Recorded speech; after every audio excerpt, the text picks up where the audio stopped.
Welcome back. You're still watching tonight on our conversation on the budget 2025-2026. We had gotten to the point of talking about some of the public goods or the public services that you're supposed to be accessing, but now having to pay more for them despite having paid the taxes. And Mheshimiwa Kero, talk to us about, because of a country that has to wait for so long, especially the county governments and of course some different state agencies, they have to wait for so long to receive the exchequer releases. But in the same period, you're seeing political leaders moving from constituency to constituency, village to village, dancing and giving money dubbed empowerment. Where is this money coming from, and how do we tidy that up so that Kenyans will continue to pay taxes, because now it's becoming quite mandatory and enforceable, but value for money still not being seen? Well, I think there is always misplaced priorities. The top priority of any government is the politics. Will they keep power? Will they get back to power? That's the priority. And so money will be given in terms of exchequer, will be released in terms of priority one. Two, it also is disbursed on the basis of political patronage. You may be a CS, I may be a CS, but I have a more clout than you when it comes to accessing the exchequer. It happens, it has always been. So you will find that a genuine ministry or department that really requires that exchequer may not get it. But someone who does not, it's not a priority, will get it because of, political expediency or patronage or whatever. So it's unfortunate that then you find that all the monies that are always voted or appropriated in this budget will not actually eventually be spent by those departments. Quite often it doesn't. And this happens particularly in development. You'll find that they'll allocate 20, 30 billion this year. But what actually gets, disbursed and the amount of money that will be absorbed ultimately will be probably half of that. It has always been. So I think it all boils down to the issue of governance, the issue of accountability. That, look, never mind what the law says, I will not give you the exchequer. So the county governments will make noise and they threaten and threaten and threaten, and eventually they get it released. But that's because county governors are politicians. So ultimately there will be delays, but they'll get their money. But a ministry will not. A department or state corporation will not get the money even if they made all that. They can't make noise. They're not political. They're not politicians. So this unfortunately is a very common thing, and it is very bad. It gives an impression that CS goes around, in these hard times, and you know how much he earns or she earns, and you give $1 million, $2 million, $5 million. And you know it. I mean, some of us are in business, and we know most of these people are not running even a kiosk. They aren't running any business which can generate that level of income, and you can see it, that they're giving out huge amounts of money. And so and this is why there are certain government institutions in security, and I mentioned this earlier, why the 465 billion is one of the areas where governments, all these monies are coming from. Because there's less accountability there. The transparency in that area is limited. And there's nothing Parliament can do, because Parliament can do a lot of things, but who are parliamentarians? They're members of the political party. Parliament today and Parliament in the 19th century, a lot of things have changed globally, because those were the days when members of the backbench would have significant. But after all these political party disciplines has come up, so you can't do much. You try to make noise and you lose some of the privileges you have in Parliament. Even if you are a high-ranking member of Parliament, you'll be tempted. Right. So members of Parliament tend to, to draw a fine line. And Dr. Ugo, the deficit, like you said, goes up to 923. If I to look at the public debt, the Cabinet Secretary is saying that he's waiting for the Auditor General to give a report on how much exactly do we owe our creditors. But at the same time, the deficit is declared, the borrowing is declared, at a time that the Central Bank of Kenya has also been lowering the base rate. So talk to us about where we're heading with all this, because on one hand, the government is saying we're going to cut public debt. but increasing it with a deficit. Yeah.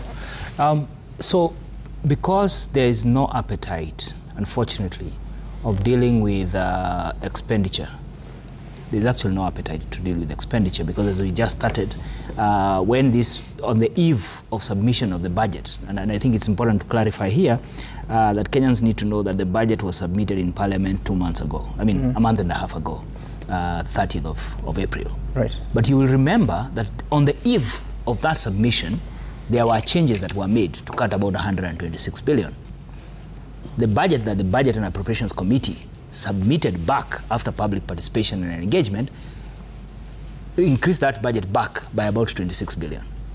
Now, our debt is largely driven by deficits that increase in the year. So we start with a figure, like last year we started with a figure of about 820, we have finished at about 1.1. You know, as you know, Supplementary 2 actually did expand. When we reduced the targets for revenue, we did not reduce, I mean, rationally, when you reduce the targets for revenue, you should reduce the targets for expenditure.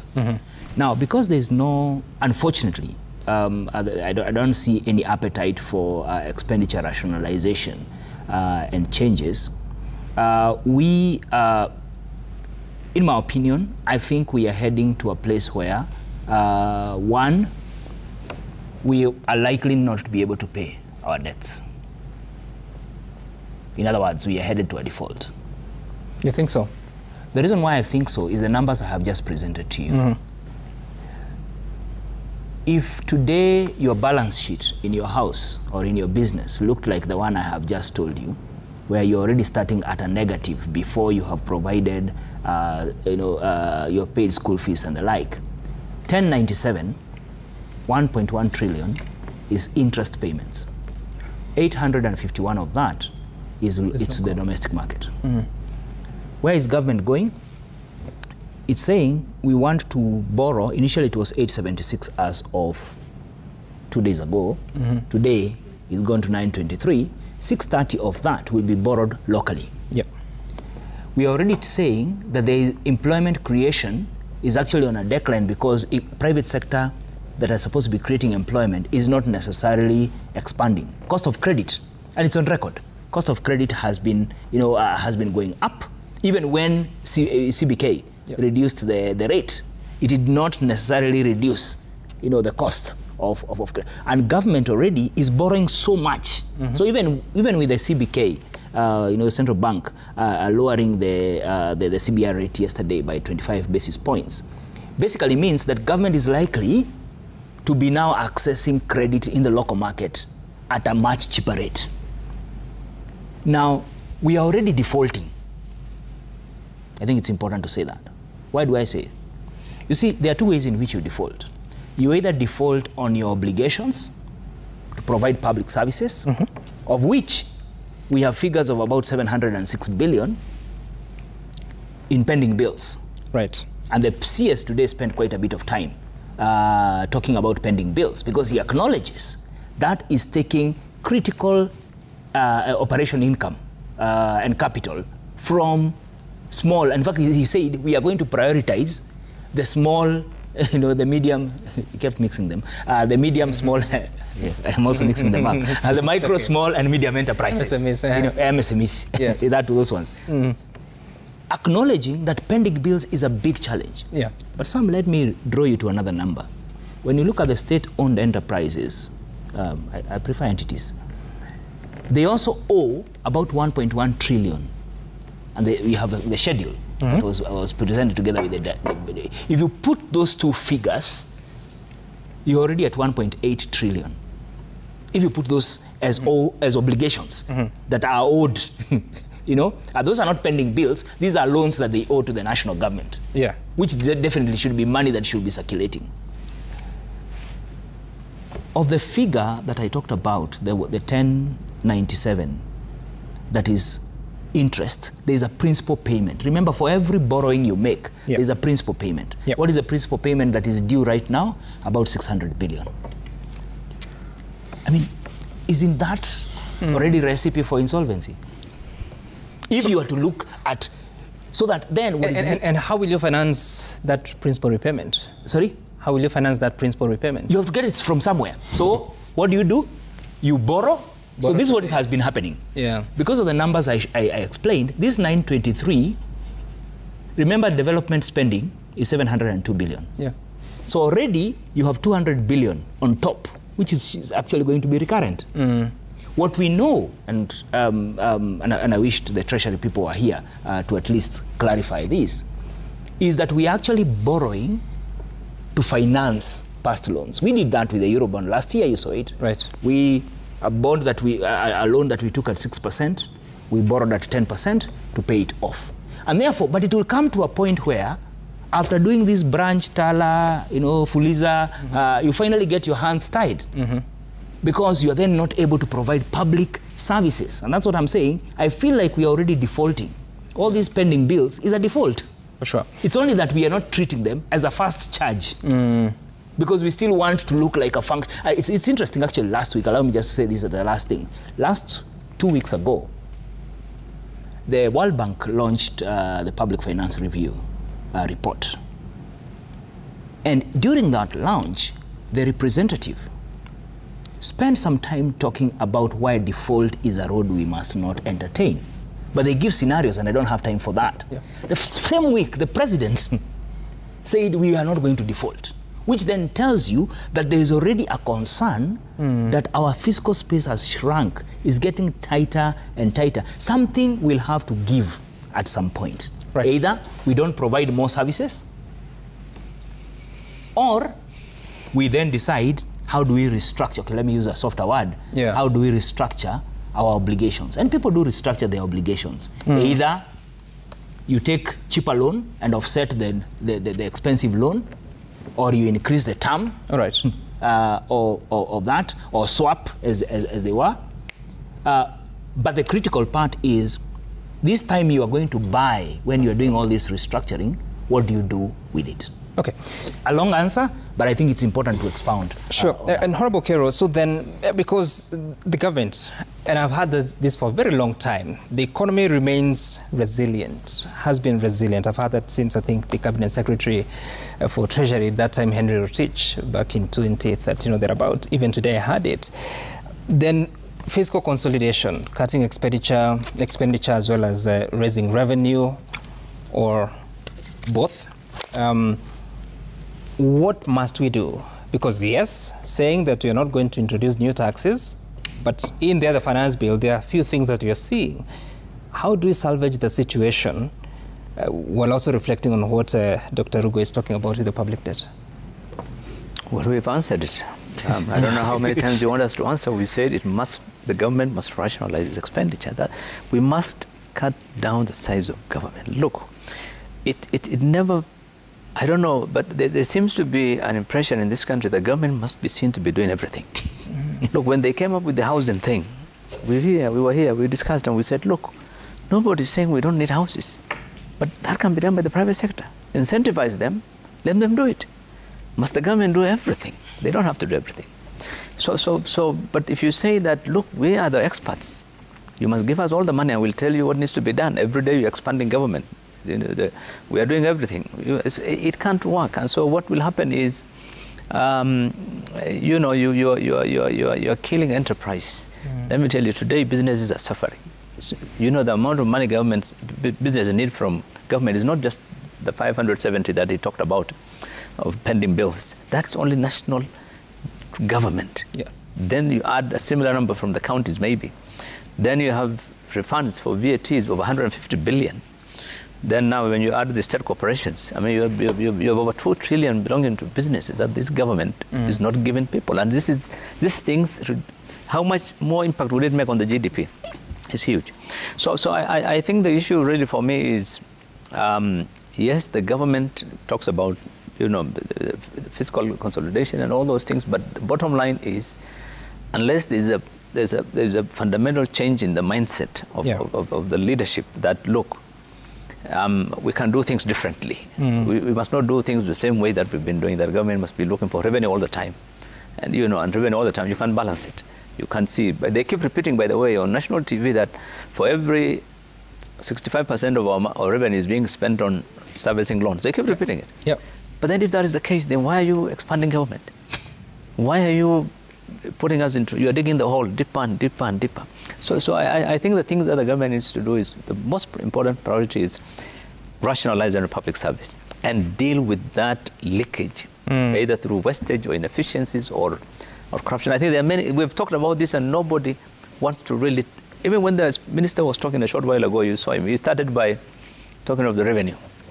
Expenditure is always the second thing. It's not a priority, and everybody. That's why even Parliament, the way it's conducting business, by the way, is wrong. When the Budget Committee asks every government institution to come before it and defend its proposal, I think this is a bad precedent. Frankly, I mean, it started in the last 2, 3, 4 years, but it's not a good precedent, because you are giving these guys an opportunity to come and say, you know, my ministry is very important. My docket is critical. I need 50 billion, I need 500 billion, I need, you know, and then you lobby. Yeah. Don't think there's no lobbying, Sam. There is actual lobbying, so that then some people get some resources, others may not. If you're not able to lobby properly, get that envelope, your resource envelope. Well, you know how it's lobbied. But I've not been a parliamentarian. Oh, you know, there was a story that was run on the headline on one of the main dailies. When, this was in 2000 and I think 2020 or 2018 or something around. It was that actually the Budget Committee was compromised by Treasury in terms of the way some resources are being given, and the compromise was in form of the CDF. You know, you'll get more money in your constituency if you guys can endorse this. It was a headline story in major newspapers, and I remember we had a motion to discuss it in Senate. Said what National Assembly is doing is not acceptable. It's terrible. But so I think really, unless Treasury, who is the custodian of public resources, puts its foot down and deals with. It's not about just minister saying, I want financial discipline. He must act on all those, because he has the power in the Public Finance Management Act. He can penalize. He can withdraw your appointment as an accounting officer. They have so much power and so much room for penalizing. That's the only way we can have strict discipline, really. Otherwise, we would be talking about the same thing every year. Yet some of those accounting officers you mentioned appear in some of those rallies to support and it's important. Let me just say one. Let me first hear from Sandeep here. When you look at, because the conversation on finance bill this time round has not been as what was last year, and again, the Cabinet Secretary defending it, that it's not introducing any taxes. Are there concerns that you'd want to highlight, especially touching on businesses, but also individuals? Yeah, Sam, thanks for that. So indeed, you would not see any new significant tax measure, and that was a promise that was made by the CS. However, there's one thing that really stands out for me. Let's talk about those agency notices that came through the administration, changes to the TPA. What this really means is that while there are no new taxes, imagine a dispute with Revenue Authority. And you then say, no, we can't agree. Maybe the amount in question is, I don't know, B. As you go now to the next step, which is really the Tax Appeals Tribunal, the Revenue Authority, if this goes through as is, can actually issue agency notices to your financial institutions, your banks, and demand to collect that amount, even though the amount is under dispute. This actually means, I mean, it's my constitutional right to actually defend myself. So this goes against the Constitution of Kenya, by that provision being there to begin with. So for me, that's a big outlier. And it would actually mean that whether I'm in front of the TAT or the court, I would actually have to pay, or the KRA can actually take that money even as the dispute is going on. While in some jurisdictions that could be okay, I have a big problem. If I do win at the TAT or I do win at the courts, High Court, the question is, will I get a refund of that money?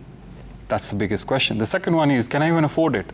Do I have assets equivalent to sell as I continue with that dispute? So if it does go through as is, I don't know, maybe I would see a number of businesses going under, especially the MSMEs, which, by the way, is a priority for this government. The MSMEs must thrive because they contribute to the GDP and the growth of this economy in this country. The other one, obviously, as we talked about, is really the data protection. And I just want to touch a bit about that. So when KRA actually come and do an audit of your books, they do have access to all financial information. They ask for bank statements, they can go all the way up to directors, ask for their bank statements. So I'm just trying to think, what additional information would you want from a personal level? Would you need access to the directors' M-Pesa accounts? Are you asking for their spouses' M-Pesa accounts? Are you asking for the spouse's business? So I think that's a bit, excessive. Where is the fine line? Where should we draw the line? And then we do have Data Protection Act. We have the Constitution of Kenya. This is an infringement, in my personal view, and should not be passed as is. The Revenue Authority is already using a lot of data, rightfully so. Today, if you log in into even your personal iTax platform, you'll be able to see your sales, your purchases real-time, which is fantastic. So that data itself should be enough for us to drive compliance. And the CS actually did emphasize on use of technology. And technology must be used to drive up and shore up revenues. But personal data and trade secrets is a no-go zone and cannot and should not be passed. The Cabinet Secretary has been saying that those are just businesses that want to hide in some of the transactions that they make. I don't know how then you protect against that. Sam, I must say that we are in a high level of automation. Today, if you're to do business with me or to do business with anyone, you must issue an ETIMS invoice, electronic tax invoice. And that invoice then bears my PIN, which is, by the way, in my opinion, the biggest single piece of information that Revenue Authority need is my PIN. Yeah. So once it bears my PIN, I would be able to claim that expense from your business, legitimate expense.